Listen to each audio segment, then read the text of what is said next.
I want to give you a brief introduction, and it's going to lead to really the focus of my life in many respects since 2012.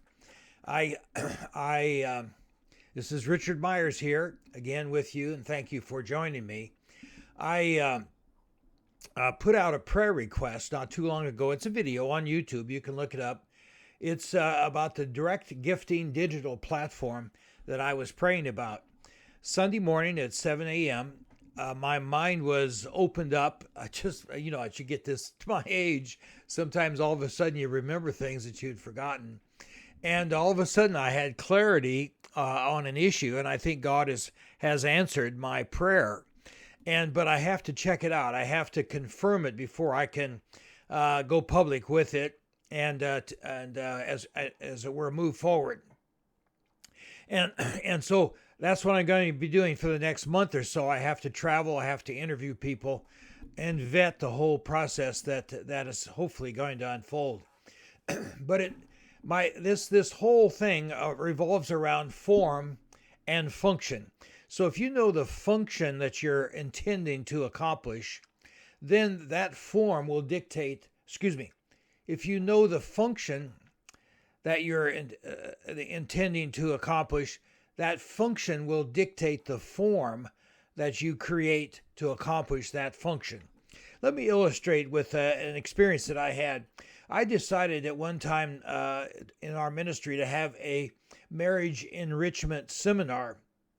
And I had never had anything like that before. So I studied and went to a couple of seminars that were being conducted with friends of mine around the area. And one of them, I'll never forget, we were sitting on kind of cheap, rickety folding chairs in the basement of a building that was unfinished. So there were cement walls and a cement floor. And it was kind of a classroom setting, but there was the uncomfortable humidity that goes with being in an unfinished basement. And so there we had a speaker up in front of the class talking about marriage and talking about the marital relationship and biblical principles. And that was the marriage enrichment program. And I went away from there thinking, my goodness, it was good material. I benefited from the material, but the setting, the form that it was very negative. And I thought, you know what, we need a form that would match the function. And so what I did is I rented an upscale resort, and we arranged and took, I don't know how many couples there were, maybe 15 couples, out to this resort. It was beautifully appointed in a beautiful scenic area, and people were having a romantic and encouraging form for this function that we intended to teach some of the principles, biblical principles of marriage. And so I just want to illustrate how important a form is if you know what the function that you're trying to unleash. So form and function. Now, the current form of the church, and I'm going to be talking at length about this book. It's called The Outward Bound, Caravanning as a Style of Church, Bernard Eller. Now, Bernard Eller was Southern California.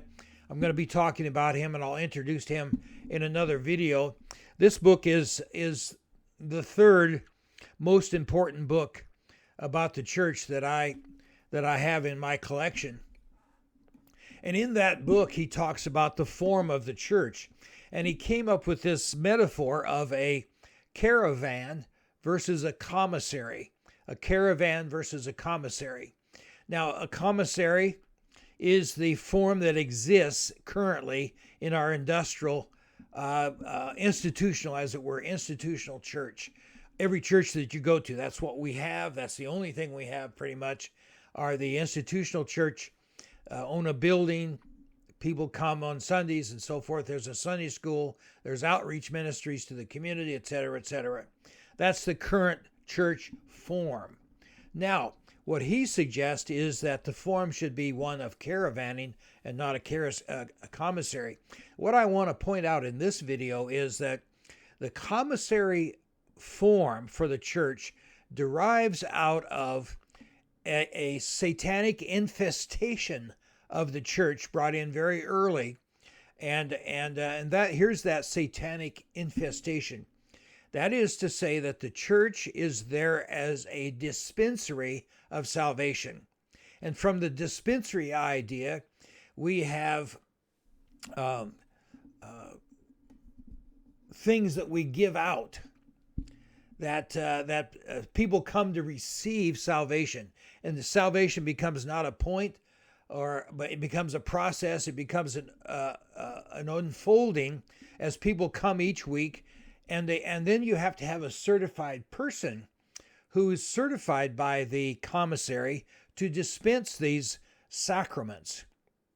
Now, the sacraments are the Lord's table, baptism, marriage, and so forth. Now, so that was from this model, then, we got the idea of clergy, somebody who is special, who is ordained, as it were, by God to dispense these sacraments or dispense salvation to those coming to receive salvation from the church.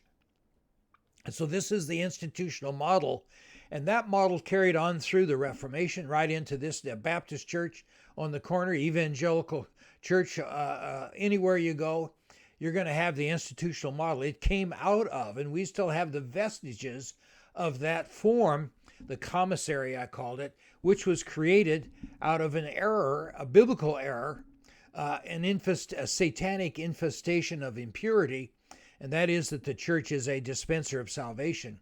And so once I began to realize, my goodness, this commissary format then came out of a function that was unbiblical. And so this happened, the clarity of it, of course, has been coming to me for 20 years. But I was thinking, how can we change this? And can I be a change agent? Now, it's very dangerous to be a change agent, because once you begin to change things, you've destabilized the equilibrium that currently exists.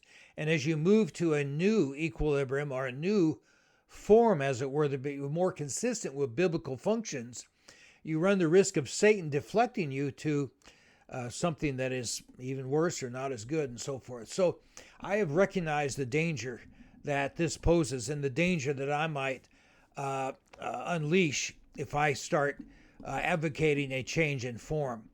But it's late in my life. I'm going to take a whack at it, because the current commissary is not accomplishing biblical principles and biblical functions to any great degree. They are being accomplished, but it's hit or miss. Some are good, some are not so good. It kind of happens serendipitously, but it doesn't happen very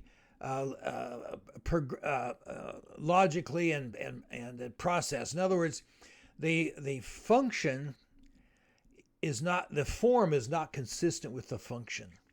Now, you ask, what's the function of the church? I asked that back when I started the Church of Christian Fellowship. What is the function? Well, the function is detailed for us in the New Testament.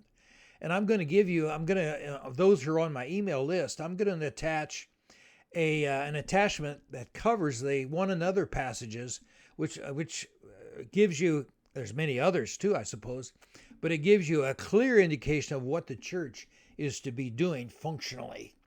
And then you can ask, in order to get that function, just like I did in the basement of that marriage enrichment seminar, I said, boy, is this form good for the function that we're trying to unleash or to accomplish? And I said, no. So by going to that beautiful resort, the wives felt special.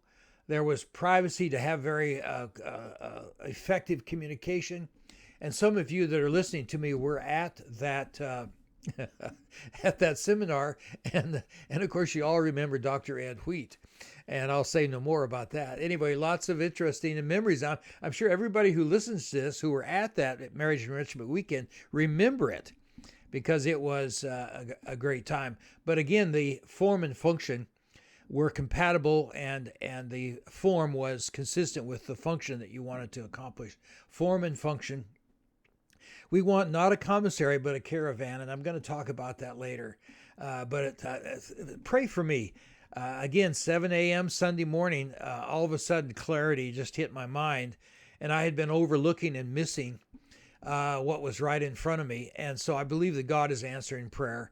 And I am being mysterious. I am being a little bit coy and clever, but stay with me. I'll be gone for a couple of weeks, but when I get back, I'll be talking more about this, and we'll be introducing you to Bernard Eller, a fine gentleman, so important to me that I got on an airplane, flew to Southern California to spend a couple of hours with him. He was a very interesting person. I wanted to know what kind of person, what kind of clothes did he wear, what kind of building was he in. I just wanted to know what it looked like to caravan. And so I'll be bringing those experiences to you. So form and function. And it's logical then as a sharp leader to make your form consistent with the function that you're trying to accomplish. Hey, God bless you. And I hope this mystery brings you back for more.